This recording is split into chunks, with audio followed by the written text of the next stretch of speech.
Hello, welcome to the University of Brighton podcast. I'm Richard Newman. If you're new to these podcasts, and it's very possible you are, as we move closer to a new academic year, in this pod we talk to students, academics and staff about a range of topics, key information about the university, groundbreaking research, unique stories. There's something here for everyone, so check out the back catalogue. This is the first of 3 episodes looking ahead to the new academic year. And with the world dealing with the coronavirus pandemic, things will of course look different at the start. A lot of planning has gone into making sure a safe environment has been created for you. And this episode focuses on new students moving into accommodation.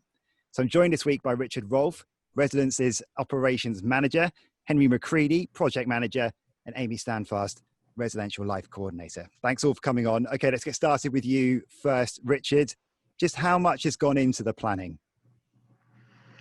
Yeah, this has been, an immense piece of work that the whole university's been working on since the COVID pandemic broke 6 months ago.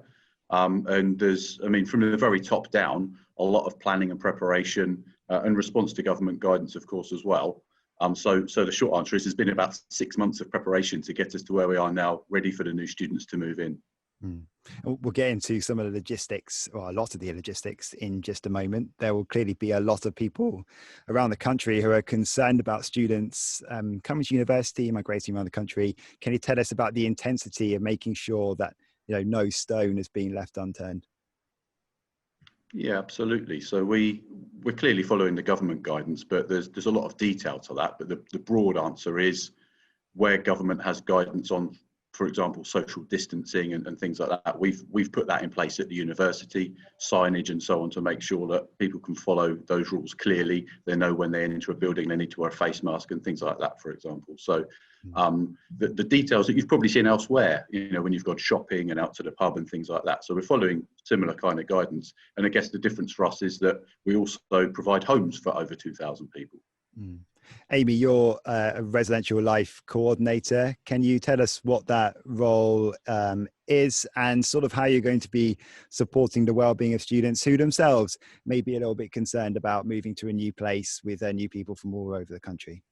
Yeah, absolutely. So the programme that I work on is the Residential Life Scheme. So essentially what we do in the halls of residence and in our university homes is we aim to create a sense of community for the students, and it's all about friendship, and mentoring is kind of the key aspects of that. And we know that with the global pandemic, the way that we support students is going to be adapted, but really the aim is just to provide the best level of support and care that we possibly can, following obviously the university strategy of putting students at the heart of everything that we do. That just kind of follows through for all of us, and I think it's ingrained in all of our members of staff who are kind of working on this at the moment. So the support that we're going to be providing will be adapted, but it will be to the same level of kind of care, and there's been so much thought that's been put into that with how we are going to be supporting our students virtually moving forward at the start of next academic term. So yeah, it will be the same level of open communication. We'll still be encouraging students to come to us with any issues and concerns that we have, and we're always available for students when they need support. Yeah, I think the great thing there is that a lot of that is already in place. The university puts a great emphasis on that residential life programme and the kind of support that you get when you're living in halls, and that's just been adapted to fit the current climate. Mm-hmm. I think we'll talk about the residential life programme in a little bit more detail a little bit later, Amy. Henry, let's get into some of the detail. If you're moving into halls, what do you need to make sure it's done in a safe and organised way for everyone? Yeah, so kind of like what Richard said, we've put effort into every single element of the whole experience throughout halls.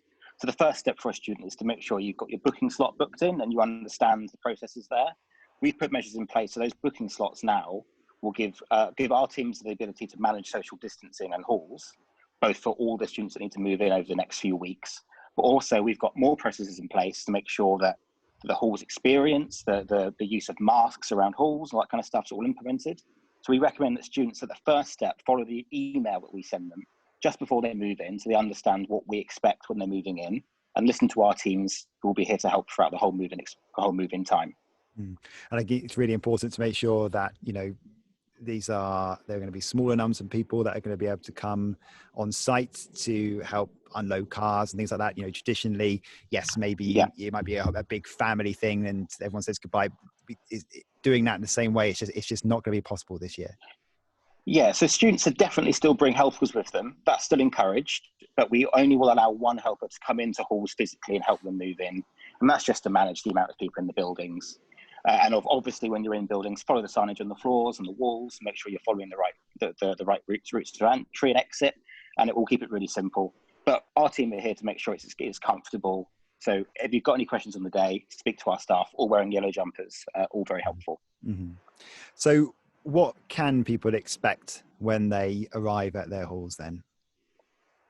Yeah, so when they arrive onto a campus, there'll be plenty of signage to direct cars and people arriving through different methods to the right location on each campus.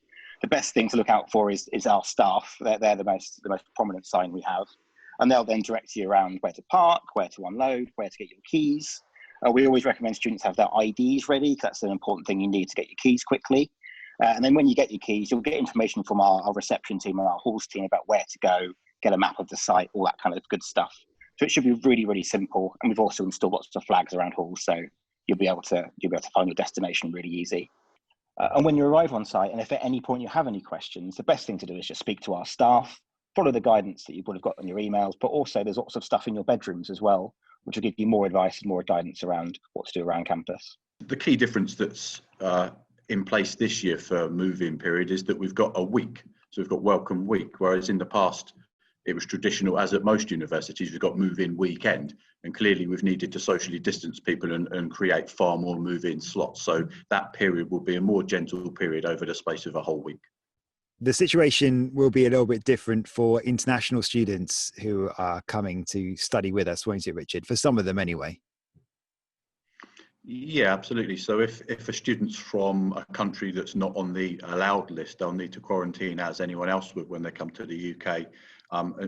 We've been making sure we've got arrangements in place to allow those students to move into halls the 14 days earlier. And then we'll put into place some support packages to feed them and make sure that they're looked after whilst they're in quarantine, so they don't get too bored whilst they're seeing out that period. And of course, the international team have got in place an orientation program anyway that those students can participate in online. Before we move on to sort of how you can make the most of your experience in halls and still, have that experience of making friends and that sort of collegiate environment and atmosphere, can we talk about household bubbles first? I don't know who'd like to take this question, but we're recording this on a day when government guidelines have changed. Of course, they will continue to change throughout this academic year, but rules and gatherings no more than 6 people have been brought in. But in a hall situation, what is a household bubble? The government's given really clear guidance to the university sector on this, actually, and that the creation of a household bubble is the group of people who move into a house. So, for example, a flat of 6 or 8 or however many it may be, that forms a new household. So then the rules that apply to you as a member of that household are exactly the same as they are for anyone else living at home or out in the private sector. So this is the situation, is it? This is your new home. If someone gets ill at home, one of your family members, you will have to self-isolate. You have to stay in your home. That's the situation here with halls in your flat. Absolutely, but in halls, the best thing about it is that we've got a great deal of support networks in place to help students out, and we've put a lot of effort into the way the halls function these days. So a lot more of the services and facilities you get around halls have been made digital, so you'll be able to get access to maintenance and well-being support at any point throughout any time of the day. And we think that's a really good asset to have in a home, and we think that's going to make this whole process and this whole time period quite easy for students. So this is your new household bubble. And I guess, Richard, throughout the term, you'd be trying to encourage people not to go back and forth to where their usual home is. Yeah, that's correct. The government guidance on this is quite clear that once you arrive at university, your new flat house at university is your new household bubble, and that's the household you belong to, and you follow the same guidance as anyone else living, at home or in the private sector. It's not to say you can't go home. Movement between 2 households is allowed, but it's strongly discouraged from going back and forth between more than one place too often. Stressing that, mixing flats, especially in large numbers, it's going to be a no. It's literally now it's against the law. Yeah, absolutely. And this clearly is changing all the time. And, as we speak, it's just changed again. It's just the same as if you were at home. You have to follow those same rules. And as we speak, you're allowed 6 people to mix in a social setting. That might well change as we go forward. But we as a team will keep students updated of that. So this is, again, as Henry was saying, when you're in the hall setting, the information flow and the support team that's there in place can probably get that information and guidance to you a bit quicker than you maybe get at home. And you might even miss at home. I know there's plenty of things that I've picked up late in the news.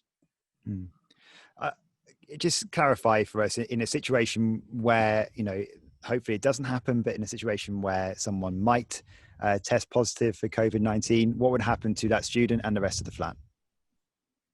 Okay, yeah. So the university has a process designed to deal with this situation, led by Public Health England. So we've taken the advice of the government again, but that student would clearly have to isolate as they would if they were living at home, and everyone who's a member of that household would have to isolate. That's if there's a positive test. If you get a negative test, you can go back to normal. Amy, what would happen with the sort of well-being support that would be available if that scenario does come to fruition? Yeah, I think that's a good question, because that's going to be one of the most important features of the support that we offer. If we're asking students to self-isolate in their flats for 2 weeks, we are anticipating that might cause some kind of isolation from, the outside world and the rest of the student community. So being in touch with the students is going to be so important at that time, and that support is going to be virtual based on obviously the needs of self-isolating students. But we're going to be touching base with those students and offering them any support that we can. So it might just be having a chat with one of our student volunteers or one of our full-time members of staff, but it's also about those practical things that students will need help with. So I don't know if they need food delivered to them through our kind of on-campus services, if they need to ask questions about how am I going to do my laundry, or when are my bins going to be collected. It's all of those little nuances that I think students will want advice and guidance around, and that's why we're referring them straight to us so we can just kind of answer those questions for them. Well, Henry, I think it's a good opportunity there to say what would happen in that situation where, you are isolating in a flat, but you need your food. Yeah, and that's one of the best things about these residential communities that we build, is that everything's quite seamless. So if you need food, you can follow a link that you'll get from Amy's team, and then you can just order food for our on-campus services, and it will arrive at your door. I think that's just the most magical thing about this, is that we can do all that, and it's completely seamless with the experience. And it will make, hopefully, if that situation does happen to a student, it will make it as easy as possible, and that's what we're here to do. So Amy, when a student's looking for this, for some advice, for some help, where should they be going to? Is there a certain website or an email address that people should be accessing? So every student who lives in our halls or who lives in a uni homes will have a poster in their flat kitchen. So they all have an assigned student residential advisor. So there are student volunteers who work within the student community. So they'll have the specific contact details for their student RA, but there is also a shared inbox that we use. So it's resilife@brighton.ac.uk. And essentially, if a student has any questions, we just encourage them to email us there, and we can either support them through our kind of full-time staff team, or if it's something kind of more informal that could be picked up by a student residential advisor, we would direct them there. But yeah, we pick up any kind of concerns and issues that students have, and that also comes through our social media channels too. So sometimes we get students commenting or asking questions on the hall's Facebook pages or on Instagram, but yeah, it's always directed to us, and we always pick it up as kind of quickly as we can and get back to students. And just to add to that as well, the induction process through halls will give them all of that information as well, including some of the self-isolation process side of things. So it's definitely worth reading that induction, and also reading the hall's website when you arrive. Yeah, you mentioned induction there, Henry. Yeah, how will that work? So when you're booking your move-in slot, there'll be an induction, which takes about 15 minutes to complete, which covers all of the key health and safety requirements of halls, some of our commitments to students, and some of the expectations we expect from students when they're living here. That's the best place to start with learning about halls information. And then when you arrive, there's actually a new space at halls.brighton.ac.uk, and that will be a really good platform to get more information about residences, learn about Amy's team, but also report maintenance, contact us, give us feedback, all that kind of good stuff. There's lots in the media at the moment about how, it's young people spreading the virus. This is the main messaging that seems to be coming through as we're recording this. This is a chance to change that narrative, though, isn't it? We're responsible young people who are playing by the rules. We're want a better word, threat to the community. This is not going to be a situation where we're going to, we know what we need to do to keep ourselves safe, to keep the whole community safe. I read that headline with great interest because I thought, that's something that's really relevant to us. But actually, when you start to read the data, the two groups that are actually peaking at the moment are the 20 to 29 and 30 to 39 group. And we're largely dealing with students in halls who are first years and probably just under that bracket. And they had a far less spike in COVID cases than the age groups that probably have already left university and graduated and in the workplace. So it's interesting how the statistics can produce a headline but aren't necessarily accurate when you look into them. Yeah, I think there's one more point to that as well, isn't there, around assuming that young people are going to cause a problem with this, when young people have been through the exact same lockdown we've all been through, and they completely understand what's at stake if they don't follow the rules. So we fully expect students to follow the rules because they're just as aware as everybody else is about how important it is to do so. I also think there's probably, students are going to want to follow those rules because a lot of them are moving to university for the first time. They're not going to want us to go into a second lockdown. They want to have this experience and they want to be living in Brighton and living in our student community. So I feel like the students are going to be taking that responsibility on themselves and doing everything they can to ensure that they're following the guidance and following the rules that the university are setting too. So we've talked about that with the media, but there will be temptations to have a party in the halls. It's a well-trodden tradition that people do it, but what can you say about not doing that? And again, it's against the law. Maybe that time will come. This isn't it. Yeah, absolutely. I mean, the benefit is in halls flats, you're between 6 and 8 people typically, and that's a good social group anyway. And you can still follow the same benefits we have at the moment since the past lockdown, which means pubs are open, different venues are open, outside spaces are open. And being in Brighton and Eastbourne, you're on the doorstep of wonderful beaches and wonderful countryside locations, as well as lovely bars and etc. So we recommend that there's plenty of things that students can do within the realms of the law, which we're very lucky that that's still a possibility at the moment because we're maintaining the social distancing. And there's also other bits, which I think Amy can touch upon. Yeah, just to kind of follow on from what Henry said there, obviously we are organising kind of a calendar of social activities for students. So that's going to be things within halls of residence run by the student RAs and also the student union as well. They play a huge part in kind of getting students together, building that community and giving opportunities for social activities. So, there are other options. It's not that there's going to be nothing available to students. It will just be slightly different, I guess, from what we've had before. Yeah, and just to finish up on that, ultimately, we're going to have to follow what the law says, and it's the same for all of us. And ultimately, we're not allowed to have parties in our homes at the moment. And in the university setting, we've got staff on site, security on site, and so on. So we can try and manage that. But I think everyone understands why we're in this position, and hopefully should follow that guidance. Yeah, and there's going to be a sort of pledge, I guess, known as the University Community Commitment. Is that right? Who would like to take that up and describe what sort of thing we're looking at there for students?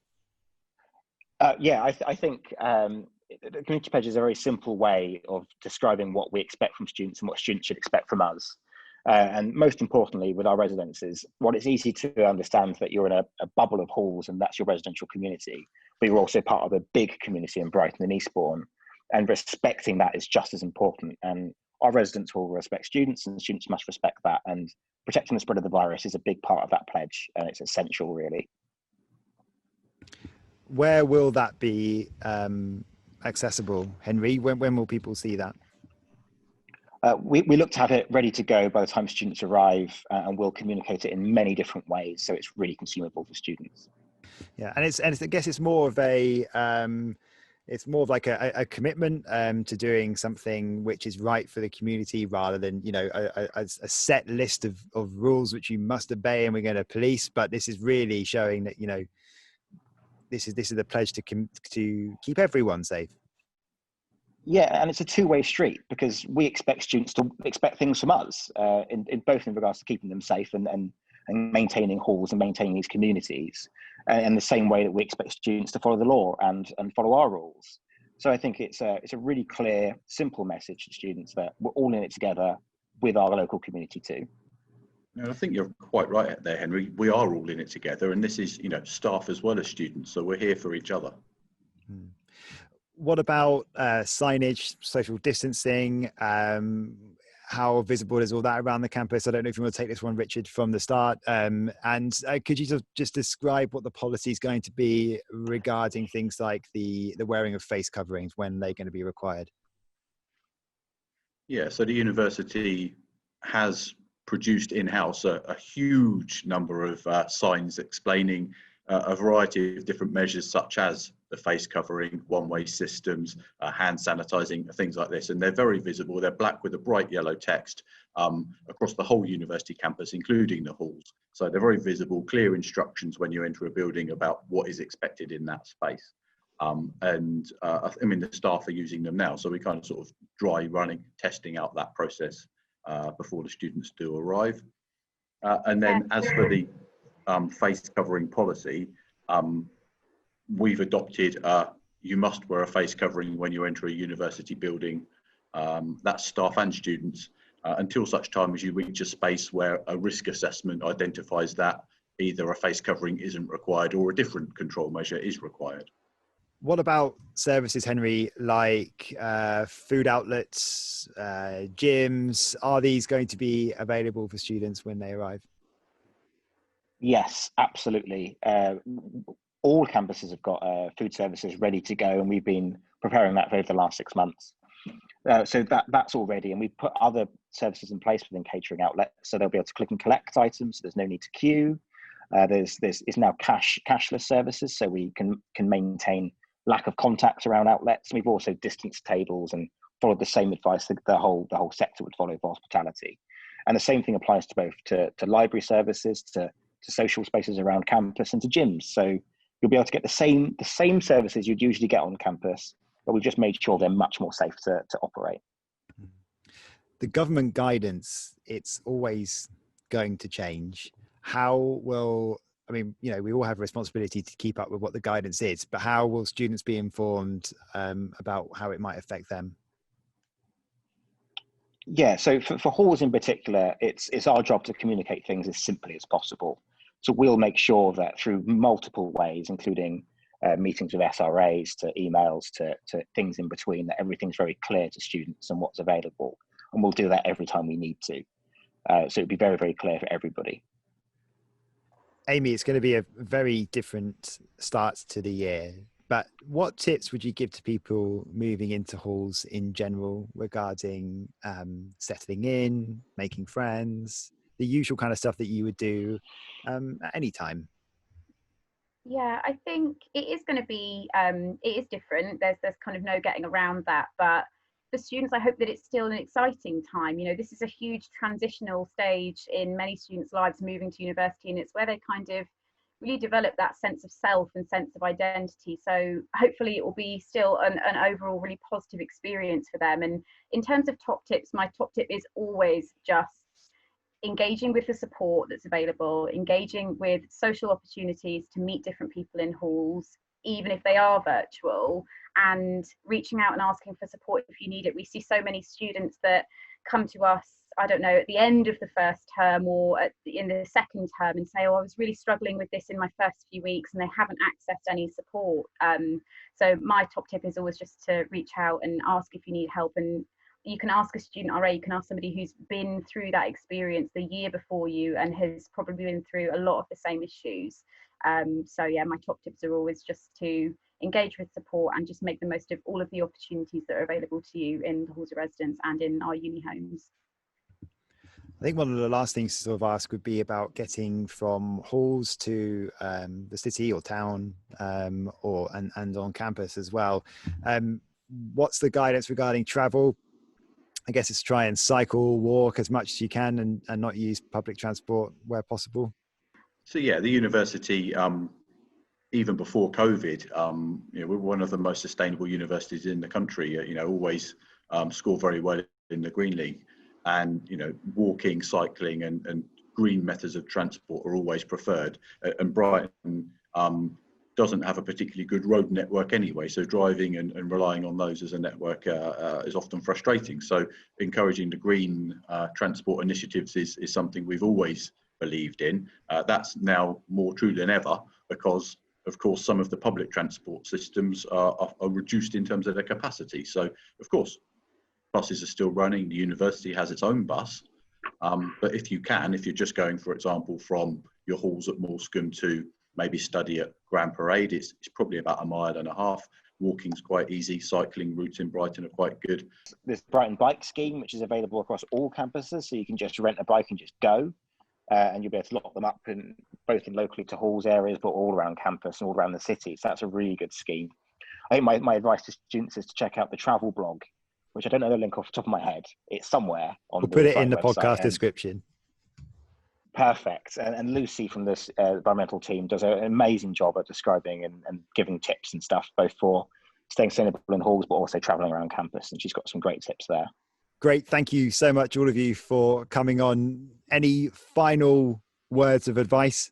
I think I'd like to finish off just by saying something about our department slogan and logo. And we brand ourselves as Home from Home, and that's very much a philosophy as well as a logo and a slogan. And I think that was always true. We're here to provide the students home. That's a really important part of their new life at university. And I think that's just as important now as it ever was. Great advice. Look, thanks so much, all of you, for coming on. Really hope that's been useful.